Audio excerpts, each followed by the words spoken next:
인라이튼 TV 강량입니다. 참 참담한 일들이 벌어지고 있습니다. 예를 들면은 임진왜란 예를 한번 들어봅시다. 부산 다대포 앞바다에 30만 명의 외병들이 수천 척의 배를 끌고 이제 부산포로 들어오려고 하는데 부산성의 성주가 어쩌면은 그 싸울 수 있는 병사들을 무장 해제시키는 꼴이 난 거 아닌가 싶습니다. 이토록 정말 종래기와 노예가 주인이 되는 세상에서 우리가 얘기하는 소위 진실, 그리고 신뢰, 어, 정의, 이런 것들이 이렇게 쉽게 녹아내릴 수 있는가 하는 자괴감을 느낍니다.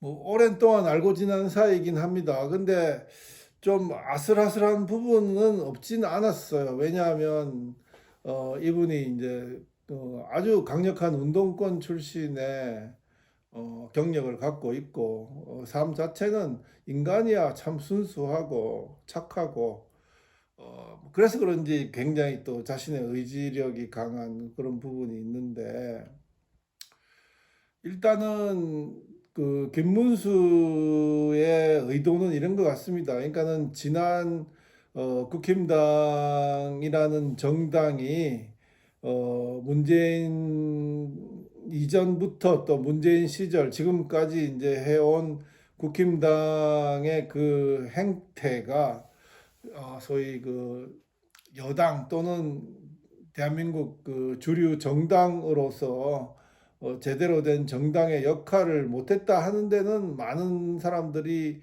어, 동의를 합니다. 동의를 하고 문제가 많다는 것도 동의를 합니다.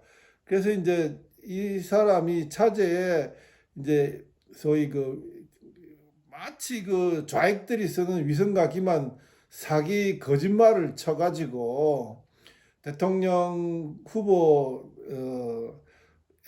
이제 당선이 된 거죠. 왜냐하면 이제 한덕수라는 사람과의 단일화를 조건으로 해서 상당히 많은 사람들의 지지를 받고 국힘당의 대선 후보로 당선이 됐어요. 시종일관 바로 단일화에 들어가겠다고 약속을 해놓고 이렇게 하는 건 뭐냐면 자신의 이제 내면 속에 말하지 않았던 비밀스러운 음모가 있었던 거죠. 그러니까 이제 이 김문수는 국힘당 당원이 돼서 이렇게 선거에 나온 게 얼마 안 됩니다. 그러니까 국힘당 된 적이 얼마 안 되는 거예요. 그러니까 이랬다 저랬다 한나라당 했다가 왔다가 갔다가 이제 한 거니까 마음속에는 아스팔트에서 지난 7, 8년 동안 고생했던 사람, 그리고 저렇게 이제 이재명을 비롯한 전체주의자들이 나라를 막 완전히 엉망진창으로 만들고 있는 데에 대한 대응 세력으로서 국힘당 세력이 아스팔트 세력과 그 외에 정말 이들과 싸울 수 있는 진정한 소위 애국 투사들에 대한 홀대를 마음속에 담고 있었던 것 같습니다. 그래서 자기 깐에는 이제 당권을 유지해가지고 설사 이 선거에서 지더라도 당권을 유지하는 차원에서 가야 된다. 그래서 끝까지 이제 자기가 마지막 대선 후보로 남아서 이제 지더라도 한나라당, 국힘당 이 세력들을 자기 위주로 끌어가야 되는, 그렇게 해서 이제 새로운 변화를 만들어 보자고 하는 게 이제 그 사람의 의도인 것 같은데 이건 정말 위험하고, 그리고 이 소위 30만 명의 외병 앞에선 장수가 할 일이 아닙니다. 아무리 그렇다 하더라도 자기가 이번에 선거에서 약속한 대로 김문수가 어떤 인생을 살았나 하는 것을 제대로 보여주고 신뢰를 회복한다면 또 다시 우리 국민들은 특히 애국 보수 시민들은 김문수에게 손을 들어줄 수 있는 그런 기회가 있을 겁니다. 그런데 지금 당권 싸움이고 이거 할 여지가 없고 지금은 등 등불 바람 앞에 등불처럼 지금 위험스러운 상황이 벌어지고 있고 지금 저쪽은 이재명 하에 수직적 구조에서 완전히 이제 뭐 얼토당토안하게 이제 대법원 조희대 대법관이 이제 올바른 판단을 내려서 정의를 바로 세우려고 하는데도 불구하고 뭐 탄핵을 한다 어쩌고 저쩌고 한다 하는데 기가 막힌 사실은 어 저쪽 진영이 결집을 한다는 거죠. 그래서 이제 뭐 어떻게 뭐 여론조사가 이제 뭐 엉터리라는 거는 저도 이제 시인을 합니다만은 아무튼 간에 결집을 해서 보통 일반적인 상식과 양식을 가진 국민들이 저들이 저렇게 전체주의식으로 저렇게 사법부를 망가뜨리고 완전 상권 분립 자유민주주의 체제를 망가뜨리는 그런 행위를 하게 되면 그에 대한 반대 세력이 대응을 할 건데 본의 아니게 이제 더 세력이 결집돼서 지지도가 올라가는 그런 현상을 벌이고 있거든요. 그러니까는 지금 우리가 당면한 지금 이 상황이 얼마나 위기에 처해 있나 하는 것을 대변해 주는 말이기도 합니다. 자유민주주의 시장경제, 자유시장경제를 하겠다고 하는 사람들은, 그러니까 한번 또 사상으로 가봅시다. 소위 이 계몽주의 철학이 이제 자리를 잡고, 먼저 영국이 소위 입헌군주제로 되고, 그 이후에 프랑스 혁명을 통해서 소위 공화제로 간 상황에서, 독일 지역은 굉장히 그때까지만 하더라도 소위 여러 수백 개 공국으로 분리되어 있는 그런 어떤 상황에 있는 지역이었어요. 그러니까 소위 신성 로마 제국이라는 걸로 하나가 돼 있는데 그것은 헛새뿐이고 수많은 이제 공국으로 벌어졌고 그 중에 이제 소위 프로이센이 강력한 이제 공국 중에 센 세력을 갖고 있는 그런 형국이었어요. 그래서 이제 영국은 이제 엘리자베스 1세 이후에 전 세계를 개척하면서 식민지를 개척하고 어마어마한 부를 축적하고 그 기반을 발판으로 산업혁명을 일으켰고 그리고 그 산업혁명의 이제 효과로 어마어마한 어떤 그 국가의 위세를 갖게 되었습니다. 그러니까 그리고 이제 근대 국가로 제일 먼저 갈 수 있는 그 바탕은 소위 대륙과 분리된 소위 섬나라로서의 자치적인 어떤 소위 내부적인 개혁 이런 것들이 이제 왕권을 먼저 제압을 하고 시민권을 세울 수 있는 그런 조건을 만들었기 때문에 아무튼 간에 그 내용이야 뭐 플로레타리아 뭐 칼 마르크스도 이제 영국에 가서 30년 동안 살면서 자본론도 쓰고 이제 그렇게 했는데 그만큼 이제 칼 마르크스의 공산주의 사상조차도 사상적 자유를 준 어떤 그런 배경에는 영국 시민들이 굉장히 진보적인 상황으로 자유주의라는 소위 사상을 발전시켰던 데 기인을 하는 겁니다. 그래서 이제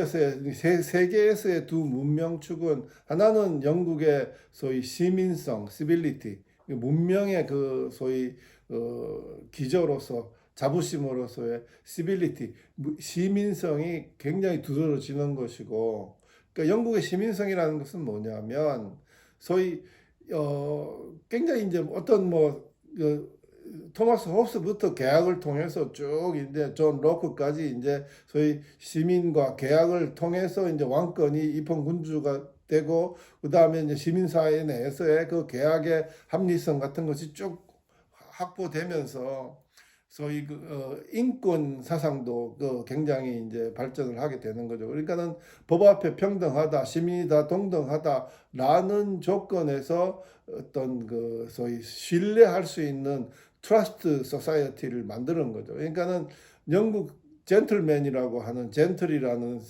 사람들은 소위 뭐 이제 어디까지 나아가냐 하면은 소위 그 계약을 통해서 계약서를 통해서 서로가 계약을 해서 이런저런 조건 하에 뭐 뭔가를 만들어 가는 것조차도 그 계약서 뭐 10번 써봐야 종이 쪼가리밖에 안 되는 거 아니냐. 소위 자신의 말이 곧 생명이고 자신의 말이 곧 자신의 모든 것을 대변할 수 있는 그런 어떤 신뢰의 사회를 만드는 거예요. 그래서 이제 젠틀맨스 쉐이크 핸드는 거기서 유래를 합니다.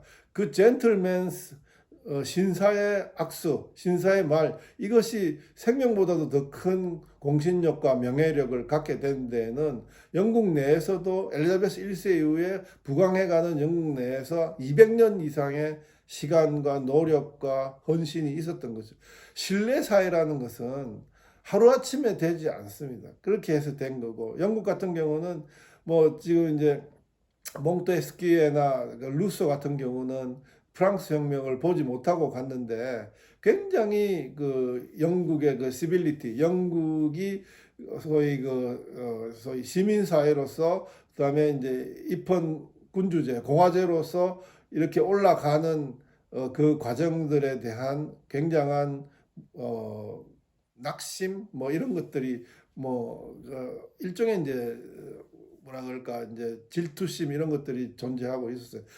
그래도 유럽에서의 그 제국을 이루고 그 태양왕이라는 큰 그 소위 말해서 이제 패권 세력을 가졌던 게 프랑스인데 어떻게 프랑스가 저 섬나라 그 섬나라까지 이제 그 소위 1066년에 그 노르망디 공작 프랑스 공작이 거기 가서 이제 콩클러 킹 윌리엄이 돼서 왕이 되는데 프랑스의 공작이 영국에 가서 왕이 돼서 노르만 왕조를 만들고 지금 이래까지 올라갔는데 어떻게 저 섬나라인 영국조차 따라갈 수 없는 이런 지리멸렬하는 그 프랑스가 되었나 하는 것에 대해서 굉장한 어떤 소위 반성 또는 뭐 또 어떤 면에서의 어떤 죄책감 이런 것들이 지식사회에서 팽배했어요.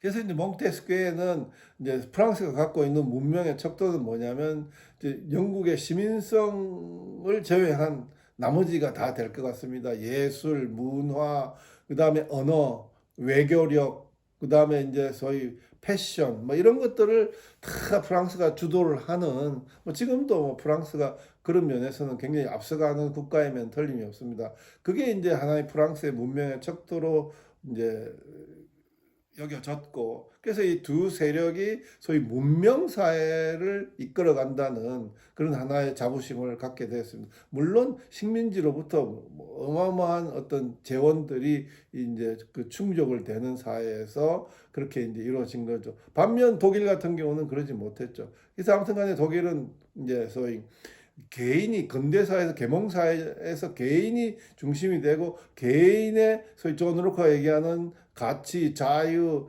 재산과 생명 그리고 이제 그 소위 행복 추구 이런 것들이 쭉 발견이 돼서 이제 자유 개념이 이루어지고 하는데 독일 같은 경우는 좀 특별해요. 독일의 감념 철학은 소위 뭐 칸트나 헤겔로 이제 들어가는데 소위 영국이 얘기하는 자유 개념하고는 좀 약간 틀립니다. 그러니까는 소위 영국도 그렇고 프랑스 독립선언, 프랑스 혁명선언문도 그렇고 1776년 미국의 독립선언문도 그렇고 all men are born equal, 그러니까 모든 사람은 평등하게 태어났다.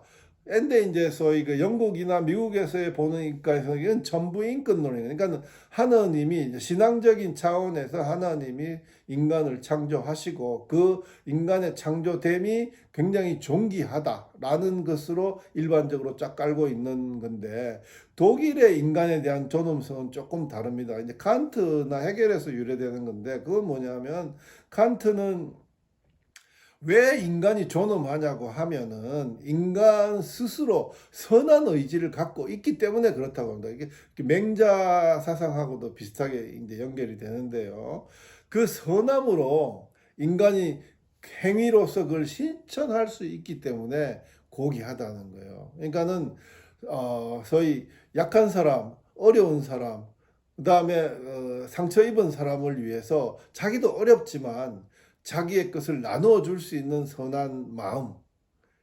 그래서 이제 칸트는 여러 가지 이제 합리적 이성이 얼마나 이제 신이 주신 이성이죠. 이성이 얼마나 합리적이고 얼마나 뛰어나냐 하면은 정말 그 영롱한 이성으로 우리가 못할 것이 없다 하는 게 이제 칸트의 지론이지만은 그래도 인간이 갖고 있는 그 존귀함에 대한 지켜야 할 몇 가지 사항들은 더 이상 철학적으로 논하지 말자 하고 얘기한 게 뭐냐면, 예를 들어서 살인하지 말라. 뭐 십계명에도 나오죠.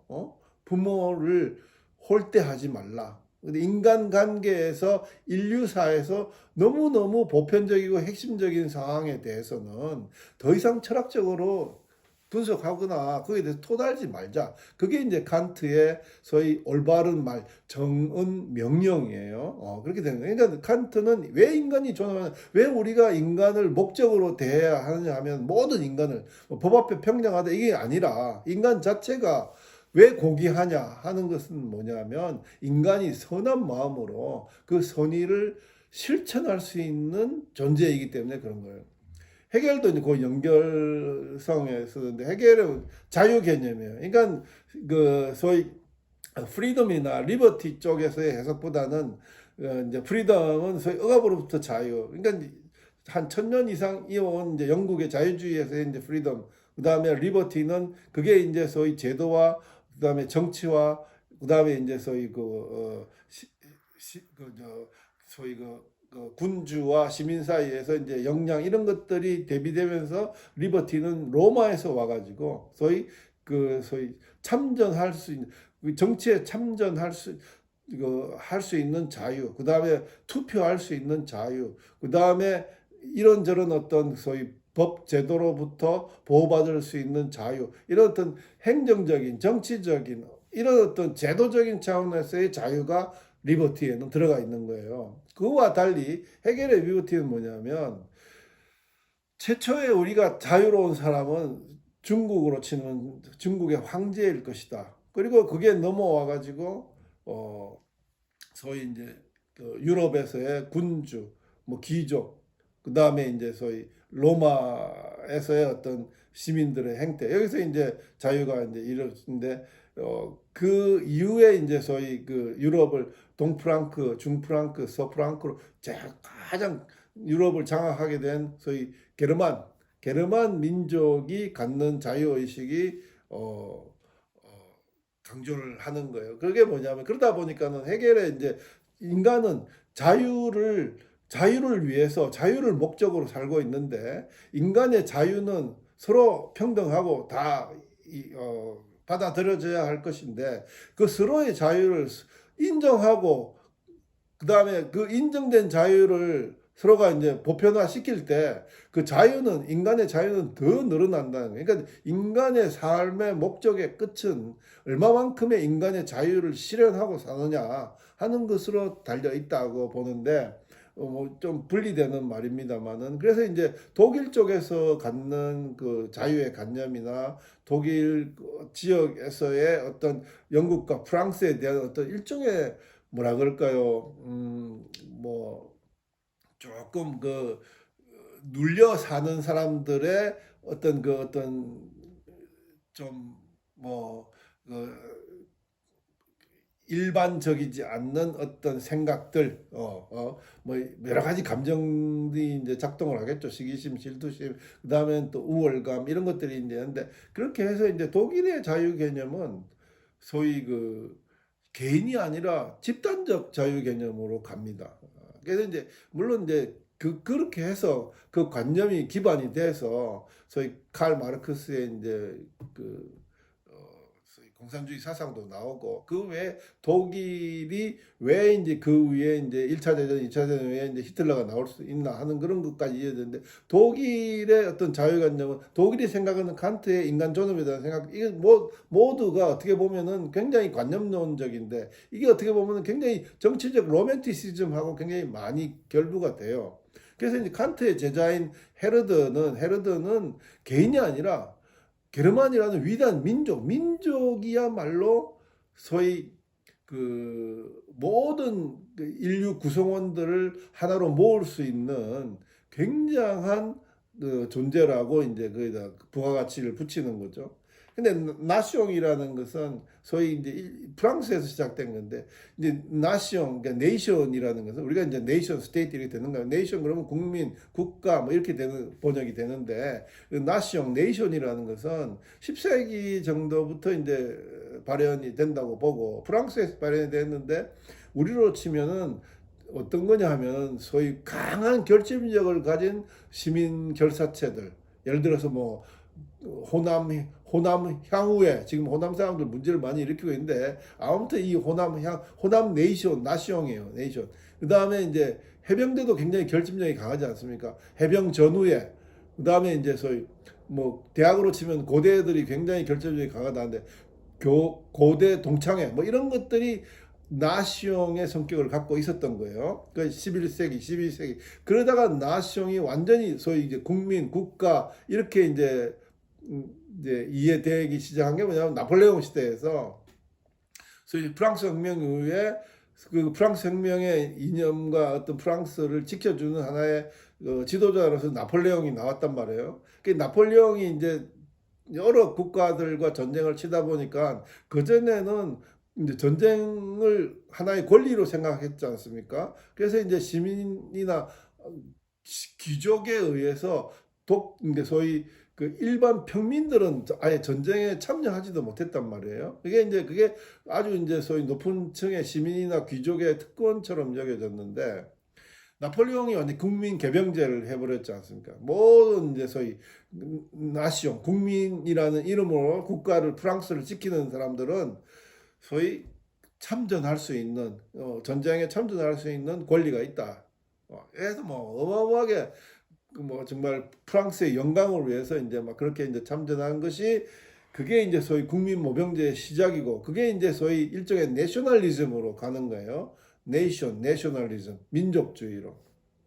이게 이제 굉장히 큰 병폐를 낳았다고 봅니다. 그러니까 국민 개병제를 하다 보니까는 이제 그 전까지는 귀족과 소위 그 뭐 높은 신분의 이제 소위 그 시민 계층에서 전쟁을 하다 보니까 전쟁이 완전히 그 총력전, 토탈워 이렇게는 안 돼요. 그러니까 적당히 하다가 아 이거 안 되겠다 그러면 이제 배상금을 내고 거기에 대해서 이제 또 적절히 타협을 하고, 그리고 이제 왕이 뭐 여러 잡히더라도 죽이거나 하지 않고, 적장을 죽이거나 하지 않고 그 배상금을 좀 내면 돌려보내주고 뭐 이런 식으로 굉장히 정치적인 제한전 성격을 갖고 있었거든요. 근데 국민 개병제 이후에 그렇게 토탈워 총력전으로 가다 보니까 이게 이제 완전히 전쟁이라는 것이 하나의 인간의 원한을 낳는 거예요. 그 원수처럼 취급되다 보니까 이게 이제 막 끝장을 보는, 그게 뭐 다 죽는 거예요.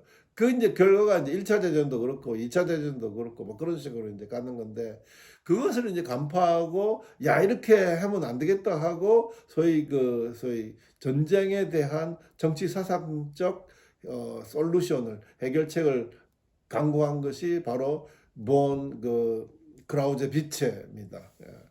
크라우제 비체가 이제 나폴레옹 전쟁에서 소위 프로시아 쪽에 이제 장군으로 이제 장교로 참전해서 여러 이제 전쟁을 치르면서 깨달은 거죠. 그래갖고 이제 크라우제 비체가 독일 그 육군 산악격이죠. 그 교장 선생님을 하면서 자기가 이래 가지고는 내가 아는 바 경험만 내 갖고는 안 되고, 여기서 이제 소위 인간 본성, 인간의 사상적인 배경이 들어가야 됐다 가지고 소위 베를린 대학을 만들었던 홈볼트, 철학자 홈볼트 밑에 들어가서 2년 반, 3년 가까이 정치 사상을 공부를 합니다. 그렇게 해서 나온 게 소위 크라우제비츠의 소위 전쟁론입니다. 이 지금도 뭐 아주 뭐 고전적인 영향력을 갖고 있죠. 그렇게 된 거예요. 그런지 뭐 전쟁으로 가버렸는데, 그래서 이제 어, 영국, 프랑스, 독일이 유럽에서 갖는 그 성격들이 달랐고, 그리고 이제 독일은 특히 이제 프랑스의 나폴레옹 점령이 주는 어떤 그 충격, 이런 걸로 해가지고 철학자들이 소위 그런 식으로 간 거예요. 정치적 낭만주의 쪽으로. 낭만주의라는 게 그냥 우리가 뭐 소위 낭만적인 이런 게 아니고, 정치적 낭만주의는 소위 극도의 단미주의, 완벽주의, 유토피아론을 추앙을 합니다. 그러다 보니까는 이 정치적 낭만주의가 전체주의로 쉽게 가는 거예요. 전체주의로. 전체주의라는 것은 모두가 동일하고 평등하고 똑같은 하나가 전체를 이루고 전체가 하나를 이루는 그런 사회라는 게 일종의 유토피아 사회죠. 근데 그 유토피아 사회가 극도의 단미적이고 완벽하고 아주 정말 그 현세에는 없는 유토피아적인 그런 신적인 요소가 관여되어 있는 그런 세상이 현실로 내려오면 지옥이 되는 거예요. 그래서 이제 아무튼 간에 이제 지금 저 김문수 얘기하려고 여기까지 갔는데 뭐냐 하면 항상 자신의 마음을 비우고 성찰하고 타인과 대화하면서 자신의 어떤 그 아집 이런 것들을 고칠 수 있는 수정할 수 있는 마음의 자세가 지성입니다. 지성. 자기의 그 도구마만 맨날 갖고 이거 아니면 죽는다고 하는 것은 그러니까 문명 사회는 그렇게 돼 가는 거고 야만의 사회야말로 분열과 시기와 질투와 이게 막 다 나누어져 가지고 갈갈이 찢어져 가지고 지 마음대로 일종의 부족 사회가 되는 거예요. 부족 사회야말로 일종의 야만 사회거든요. 자기 부족을 위해서 타 부족을 죽이지 않으면 안 되는 그런 것들이 이제 전쟁을 많이 하다 보면 그게 이제 소위 대륙에서의 대륙법이 그런 면이 많습니다. 칼 슈미트가 그 나치의 이론적 배경을 만들었던 독일 법학자 칼 슈미트가 진영 논리고 정치라는 것은 본질적으로 소위 우적을 가리는 거다. 적과 아군을 가리는 거다. 그러니까 적이라는 이름으로는 완전히 다 죽여야 되는 거고 친구라는 자기 편 진영이라는 이름에서는 선악이 없고 무조건 옳은 거다. 무조건 그걸 지켜나가는 거다. 그렇게 되는 거다라고. 그러니까 지금 이게 이제 완전히 지금 한국 사회에서 팽배해져 가지고 이재명이를 한번 보십시오. 이 친구가 지금 뭐 왔다 갔다 하면서 지 마음대로 얘기하고 뭐 막 얘기하다 보면 지가 좀 업되는지 원래 자기가 보수랍니다. 보수라는 사람인데 뭐 사람들이 이상하게 이제 막 탈을 씌우고 가면을 씌우고 해가지고 자기 입꼬리 났다는 거예요. 이 한 번 더 갖고 왔는데 이재명이가 보수입니까? 이 러셀 커크의 컨저버티브 마인드입니다. 맨 마지막 장이 Who are conservative? 누가 보수주의자냐 하는 걸 뭐 물론 이제 저번에도 제가 얘기를 했지만 소위 에드먼드 버크부터 시작해가지고 아무튼 뭐 여러 가지 철학자들에 대한 보수적인 내용들이 다 들어 있는데 누가 마지막에 컨저버티브 보수주의자냐 하면 첫 번째 제가 뭐라 그랬어요? 초월적 존재를 믿고 있느냐 하는 거예요. 초월적 존재를. 그 신에 대한 믿음이 있느냐 하는 것은 뭐냐면 자기 양심에 대한 문제죠. 도덕과 양심에 대한 문제죠. 자기 도덕과 양심을 인류 보편적인 소위 자연법에 맞는 그런 자세와 태도를 취할 수 있느냐. 있으면 그게 보수다. 1번이에요, 1번. 내 뭐 자유도 있고 책임도 있고 경제적 분배는 안 된다. 그다음에 이제 질서를 위해서 사회적인 어떤 그 계층은 필요하다. 이런 거거든요. 우리가 이제 계급 사회를 타파하고 정근대적인 계급 사회를 타파하고 근대 사회가 돼가지고 이제 자유민주주의를 하는데 특히 이제 이 사람들은 이제 자유주의 민주주의하고 프랑스혁명 위에 누누이 얘기하지만 인민민주주의하고 민주주의 두 개밖에 없어요. 그 안에 여러 가지로 막 이제 내용적으로 갈라지는데 자유민주주의, 인민민주주의 그러니까 소위 좌익들은 민주주의밖에 얘기를 안 해요. 그 앞에 안 붙여. 왜냐하면 기만해야 되기 때문에. 그러니까 이제 인민민주주의 뭡니까?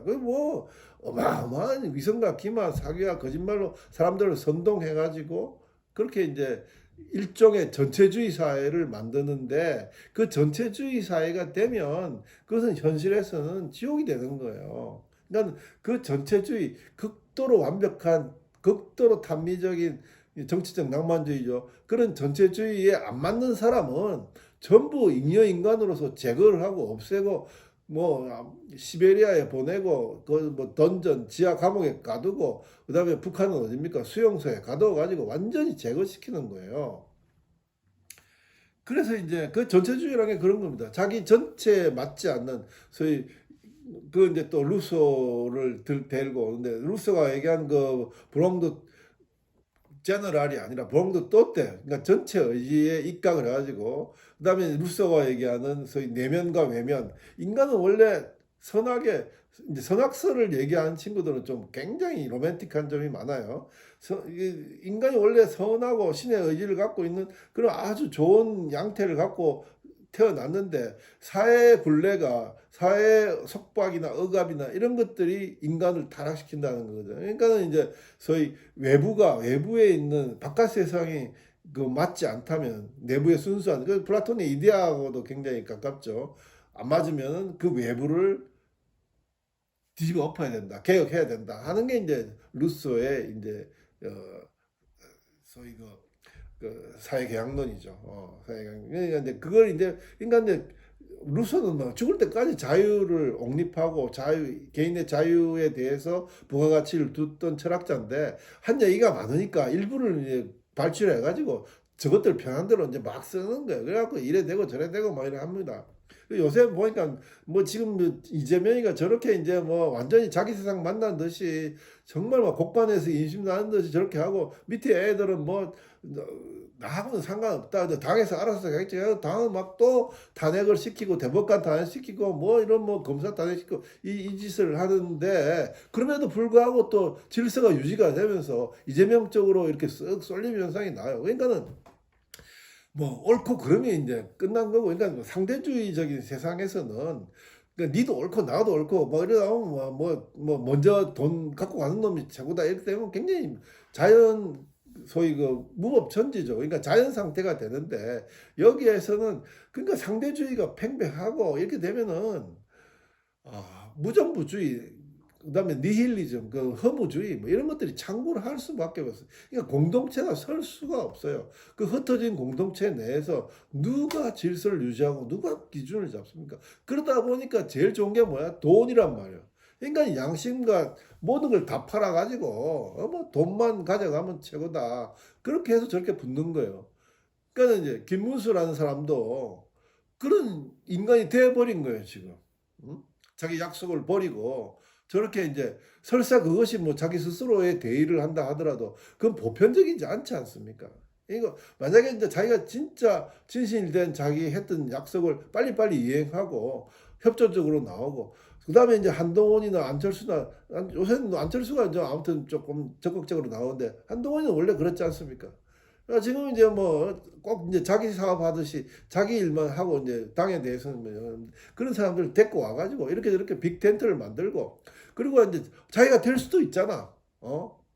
자기가 될 수도 있잖아. 지금 여론조사 나오니까 김문수가 지금 굉장히 압도적으로 낮으니까 그 저렇게 이제 목리를 부리고 딴 생각을 하는 거예요. 페어플레이 하면서 자기가 끝까지 최선을 다해가지고 한덕수하고 빅텐트를 만들고 이제 단일화를 했으면, 그 다음에 또 김문수가 더 올라갈 수도 있어요.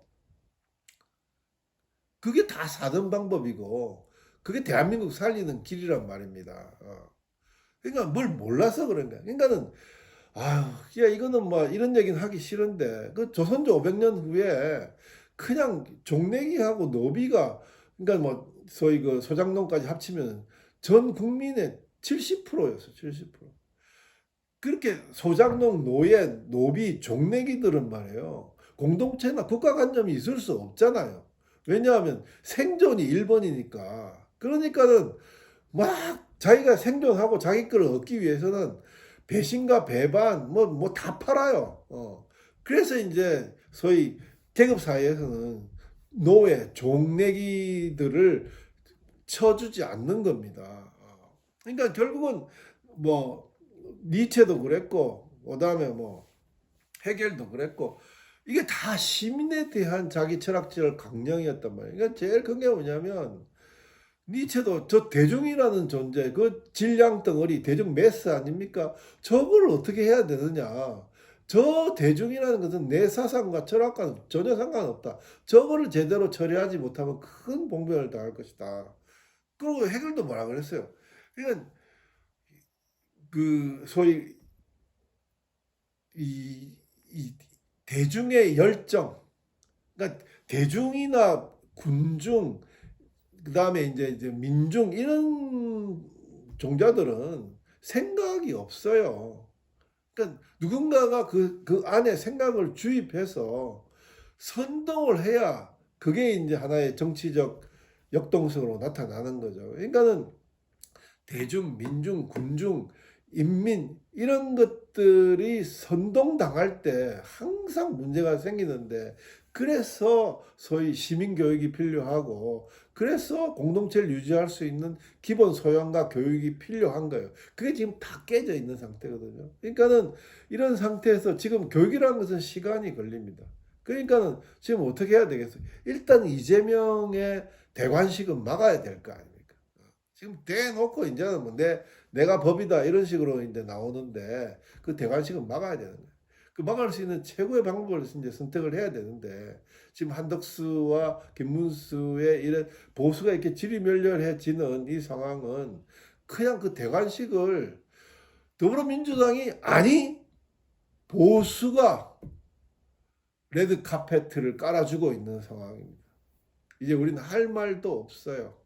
그러니까 지금 11일이 이제 후보 등록하기 전 마지막 남은 며칠인데 오늘 7일 아닙니까? 그러니까 빨리 아무튼 정리를 하고, 그리고 왜 윤석열 살리자 그러고, 왜 뭐 보수의 의지를 보인다 그러고, 강화문에서도 그렇고 여의도에서도 그렇게 군집해가지고 떠들었는데, 지금 나설 때요. 지금 우리 보수 애국 시민들 지금 나설 때예요. 지금 나서서 김문수 너 그러지 말라, 한덕수로 다녀라 해라, 페어플레이 하라, 김문수 네가 당선될 수도 있잖아. 끝까지 페어플레이 하면서 좋은 모습 보여줘서 하나의 빅텐트를 이루는 모습을 보여줘서 이재명을 막아야 될 거 아닙니까?